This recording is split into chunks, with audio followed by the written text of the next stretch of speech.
Mike and I said, ask if we could put if we could put a plaque up. Yes, ma'am. Okay, it's a little Oh, bigger yeah. than that. Yes. But anyway, this is for all you guys. We were watching our grandson play ball, and we had just finished the game, so we walked over to the shaded area to wait on the second game. And so Maverick was playing here at the Jenks Baseball Field. After that first game, we went and sat by some covered stands. I asked him if he wanted something from the concession stand. He stood up to get money, and then he sat back down, and I turned around. In that short a time, his eyes rolled back. There was a woman who just looked directly at me and said, "Call 911." And that's when all the chaos began. And so I got up and I came around and I looked at her husband, and he was unresponsive. I checked for a pulse, and immediately I asked for some other gentlemen to help me lay him down on the ground. So immediately I started compressions and CPR. Because one of the things that popped in my head was just to ask if there was an AED available. So an AED is an automated external defibrillator, and what that usually does is we'll analyze a patient's heart rhythm, and if there's a shock that's needed, the machine will walk you through steps and advise you that a shock is needed and will deliver a shock. I just knew that that was something I needed to ask for, and thankfully Maverick, my son, heard me. I was really stressed out, nervous. Everything was just really crazy at that time. And then once I heard my mom say, "Oh, go get an AED," so I went to the concession stand and I asked for the AED and brought it back. And I think what's remarkable is that there was a 16-year-old girl working the concession stand who knew what an AED was and handed it to Maverick, and he brought it back to me. So we had told the concession workers, our facilities people, hey, this is where we actually got it hung up on the wall in the box where it goes. Everyone knew where it was, knew what it was, and when it was asked for, they went and got it, and it saves time.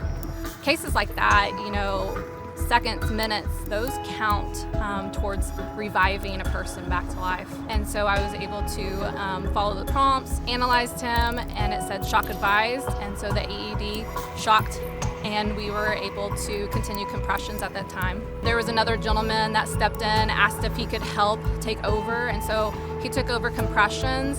When I walked up there finishing that, as soon as that, I started doing CPR for about a minute or so. When we stopped to check the rhythm, he basically opened his eyes. It's the quickest come out of cardiac arrest that I've ever seen. As soon as that happened, I just kind of rolled him in a recovery position to me and started saying, "Hey, Phil, hey, Phil." I did talk to the 911 operator and kind of let her know what was going on. And so when they did arrive on scene, they saw that we had, put him in a recovery position. We're watching out for him until they had arrived. I'm so thankful that the Jenks Baseball Field had an AED on site, and that the response time was quick to get it, and I really do feel like it saved his life. Like the AED saved lives. The biggest thing is just getting that shock in CPR. Time matters, especially since it was right here and their AED's right there. To have your staff, people, patrons that come out to the park to see the signs where the AED is located, know that it's available, it's on site. They make the AEDs user-friendly, so to speak, so it has real basic instructions, pictures on where to place the electrodes, and once you turn it on, press start, it does everything automatic. It's one of those things like car insurance. You may never use it, but when you need it, it's there. So it's extremely important. It's life-saving. Since this time frame, I've had different opportunities to point out to both of my children, where the AED is at. There's an AED at church, at the mall, and I've had other opportunities that I've asked other baseball fields that we've gone to, hey, do you guys have an AED on site? Just a general education of how this saves someone's life. We really need to get the word out. And it's not just this Jenks facility, it's all sports facilities on all levels. You could change your life, change other people's lives forever. Glad that he's doing so well, and it makes it kind of personal because our son actually played baseball with their grandson for a year. So we've known them, we've seen them at the ballpark for a long time. The bystanders that were around when I asked for help myself, they didn't hesitate. And I think that that's one thing that you find at baseball in the sports community is, we're all on different teams, but we're all on the same team for really helping each other. were trying to think of some way to thank them for what they did.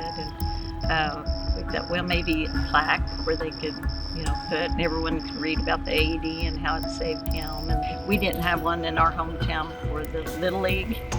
And after that story, they purchased one and put it there. So it can help, a few people with that, and the importance of CPR. We can never thank them enough.